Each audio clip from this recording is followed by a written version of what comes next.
یہ ہیں بھارت کے وہ 100 مسلمان جنہوں نے دیش کی آزادی کے لیے اپنا سب کچھ گنوا دیا۔ ان مسلمانوں نے بھارت کے لیے جو کیا وہ آج تک کوئی نہیں کر پایا۔ آسان شبدوں میں یوم آزادی ہر سال 15 اگست کو قومی تعطیل منایا جاتا ہے۔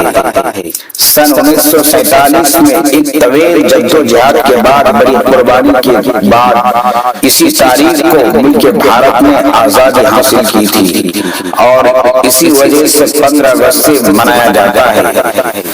ہندوستان میں طویل جدوجہد کے بعد آزادی کی نعمت حاصل ہوئی۔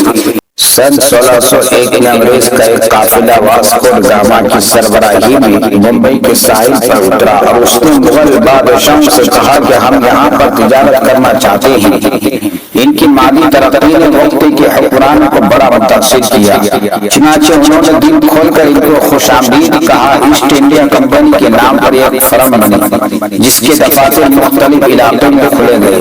100 سال کے عرصے میں اس کی تجارت اتنی چمکی کہ اکثر و بیشتر تجارتی معاملات اس کی مٹھی میں آ گئے۔ انتظامی امور و مداخلت جب انگریز نے دیکھا کہ تجارت پر اس نے قابو پا لیا ہے تو اس نے انتظامی امور میں بھی دخل شروع کر دیا۔ چنانچہ 1701 تک ہندوستان کے مختلف علاقوں میں ایسٹ انڈیا کمپنی کے پرچم لہرا رہے تھے۔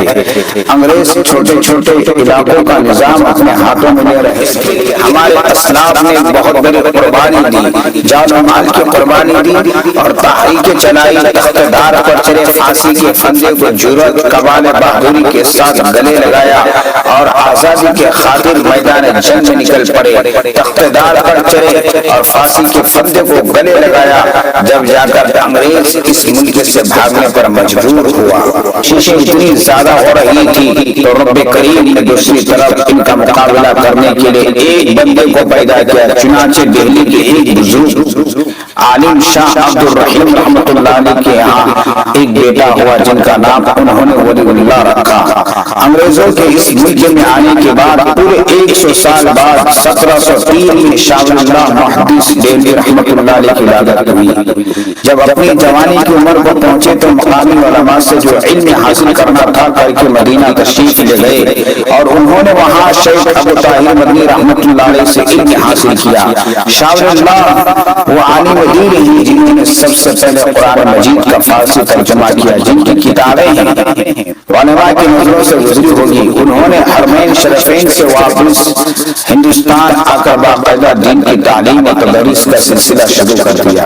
شاہ اللہ رحمۃ اللہ علیہ کے بیٹے اللہ رب العزت نے انہیں فرزند ارجن عطا کیے، شاہ عبد العزیز، شاہ عبد القادر اور شاہ عبد الغنی اور شاہ رفیع الدین، یہ سب آفتہ و ماتا۔ اس کے بعد ان کے بڑے فرزند شاہ عبد العزیز ان کی مسند پر بیٹھے۔ شاہ عبد العزیز کو اللہ رب العزت نے فراست مومنہ عطا کی، اتقوا فراست المؤمنین فإنه ينزل بنور اللہ۔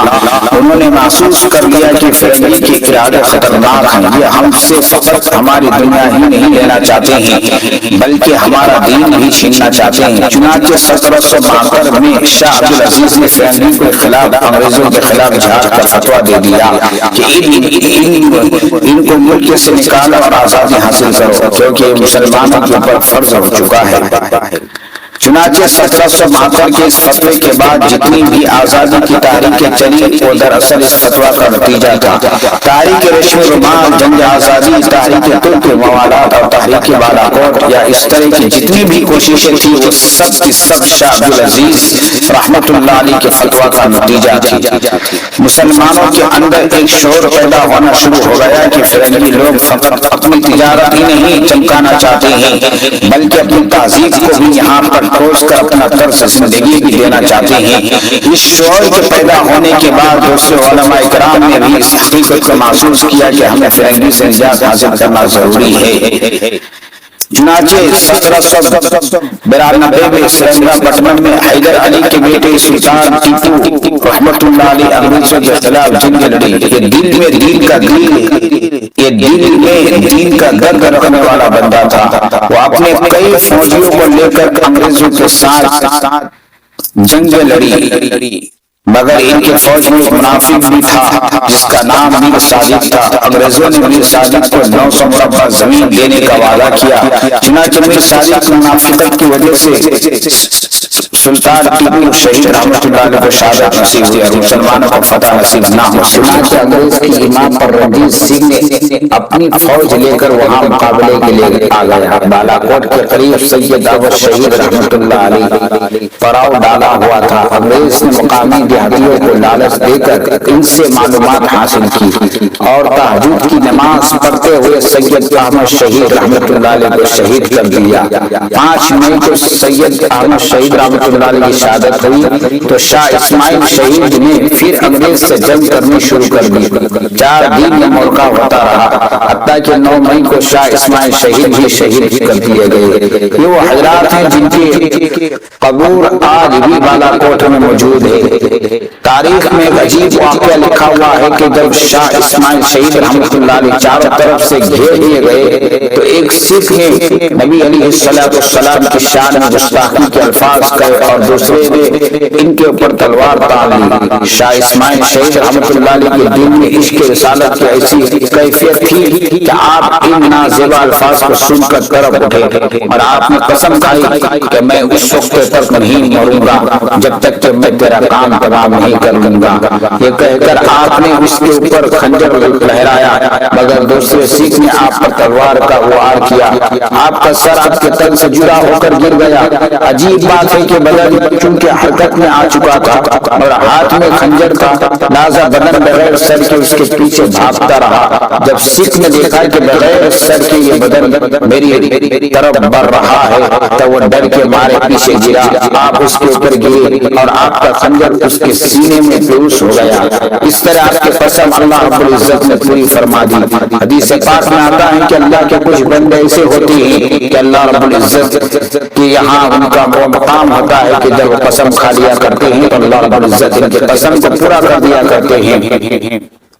جب انگریز نے اس میدان میں بھی غالب آ گیا تو بقیہ علماء نے 1856 میں آپس میں مشورہ کیا کہ انگریز کے خلاف ہمیں کوئی اور قدم اٹھانا چاہیے۔ چنانچہ اس میں مولانا جعفر خامسری، حضرت حاجی امداد اللہ مہاجر مکی، حضرت رشید احمد گنگوئی، مولانا قاسم ناموری رحمۃ اللہ علیہ وغیرہ حضرات موجود تھے۔ مشورے میں یہ بات آئی کہ ہماری افرادی قوت بہت کم ہے، ہم انگریز کے خلاف کیسے لڑ سکتے ہیں۔ اس موقع پر حضرت مولانا قاسم ناموری رحمۃ اللہ علیہ نے کھڑے ہو کر کہا کہ ہماری تعداد غزوہ بدر سے بھی تھوڑی ہے۔ آپ کے الفاظ سے دوسرے علماء کے اندر بھی شہادت کا جذبہ جاگ اٹھا۔ تعداد 313 کی تعداد سے زیادہ تو تھے۔ چنانچہ فیصلہ ہوا کہ جو مرضی ہو ہمیں انگریز کے خلاف جہاد کرنا چاہیے۔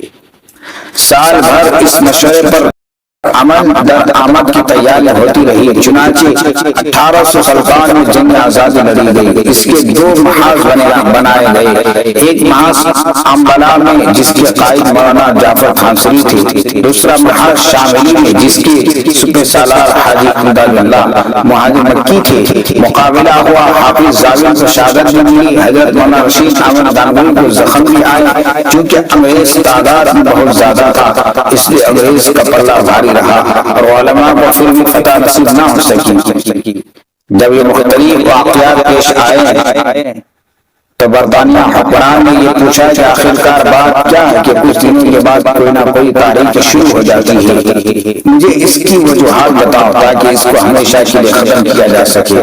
چنانچہ انہوں نے برطانیہ سے اپنے مبصرین اور تجہیزات نگار بلائے جنہوں نے آ کر حالات کا جائزہ لیا اور کہا کہ اس وقت تحریک اٹھتی رہے گی جب تک کہ 3 چیزوں کو ختم نہ کر دیا جائے۔ سب سے پہلے قرآن مجید کو ختم کرنا چاہیے، علماء کرام کو ختم کرنا چاہیے، جذبہ جہاد کو ختم کرنا چاہیے۔ یہ 3 باتیں لبلباب تھی، علماء کرام کو قتل۔ چنانچہ انگریز نے اس پر عمل درآمد شروع کر دیا۔ 3 سال کے اندر قرآن پاک کے 3 لاکھ نسخے نظر آتش کر دیا اور 14,000 علماء کرام کو پھانسی دی گئی۔ انگریز کا ایک صحافی تھامسن نے اپنی یادداشت میں لکھتے ہیں کہ دہلی شہر سے لے کر پشاور تک روڈوں کے دونوں کنارے کوئی ایسا درخت نہیں تھا جس پر علماء کی لاشیں لٹکتی ہوئی نظر نہ آ رہی ہو۔ 40,000 علماء اکرام کو درختوں پر لٹکا دیا گیا۔ تھامسن نے اپنی یادداشت میں لکھتے ہیں کہ میں دہلی گیا اور وہاں کیمپ میں قیام کیا تو مجھے گوشت جلنے کی بدبو آئی. میں نے خیمے سے باہر نکل کر دیکھا تو 40 علماء کرام کو انگار کے قریب ایک بڑا سا انگار جلایا گیا ہے اور وہاں 40 علماء کو کپڑے اتار کر کھڑا کیا گیا ہے اور ان سے پوچھا جا رہا ہے کہ وعدہ کرو کہ ہمیشہ کے لیے ہمارے گروپ میں شامل ہونا چاہتے ہو, وعدہ کرو کہ ہمیشہ کے لیے ہمارے ساتھ رہنا چاہتے ہو, ورنہ اس انگار کے حوالے کر دیے جاؤ گے. تھامسن کہتے ہیں کہ ان 40 علماءوں نے ان کے گروپ میں شامل ہونے سے انکار کر دیا اور انگار میں دھکیل دیا گیا. پھر اتنی ہی بیچ میں اور 40 علماء کرام کو لایا گیا اور بادشاہی مسجد میں پھانسی کے پھندے لٹکائے گئے اور وہاں لوگوں کو علماء کو پھانسیوں پر چڑھایا گیا. اس طریقے سے ہندوستان کے آزادی میں ہمارے اکابر, ہمارے اسلاف, ہمارے آباء و اجداد کی بہت بڑی قربانی ہے. ہندوستان کے سرزمین میں سب سے پہلے خون کے قطرے جنہوں نے پیش کی وہ مسلمان ہیں اور آخر قطرہ جو پیش کی وہ مسلمان ہیں. مسلمان ایک دو سینکڑوں نہیں بلکہ ہزاروں نہیں لاکھوں کی تعداد میں مسلمان اکابر, علماء, حفاظ, عالم دین, مفسر قرآن اور عوام نے اپنے قربانیاں پیش کی ہیں. اس کو کبھی تاریخ فراموش نہیں کر سکتی ہے. مگر افسوس ہے کہ 15 اگست کے موقع پر ہم ان 15 اگست کے موقع پر یوم آزادی کی تعطیل کے موقع پر ہم تاریخ کو پڑھنا چاہیے. ملک بھارت میں بسنے والے ہر باشندوں کو چاہیے کہ ان تاریخ کے پنات و صفحات کو پڑھنا چاہیے کہ ہندوستان کی آزادی کے لیے سب سے زیادہ کن کی قربانیاں ہیں. ہمیں یہ پڑھ کر جاننا چاہیے. مگر افسوس ہے کہ جنہوں نے سب سے زیادہ قربانیاں دی, جنہوں نے سب سے زیادہ خون بہائے, جنہوں نے سب سے زیادہ اپنے جان نچھاور کیے اس گلستان کو آزاد کرنے کے لیے, آج انہی کی نسل کی اولادوں سے, انہی کی نسل سے, آج انہی کی اولاد سے آج اس ملک میں رہنے کے لیے سرٹیفکیٹ پوچھا جا رہا ہے. بہت افسوس کی بات ہے. اگر حقائق کا اور سچائی کا آئینہ ڈال کر اگر اس تاریخ کو پڑھایا جائے تو معلوم ہوگا کہ ہندوستان کی آزادی کے لیے سب سے بڑے قربانی جنہوں نے دیا وہ مسلمان ہیں. اس لیے کہ مسلمانوں سے حکومت چھینی گئی تھی. انگریز ہندوستان میں آنے سے پہلے سب سے پہلے مسلمانوں کے ہاتھ میں بادشاہت تھی.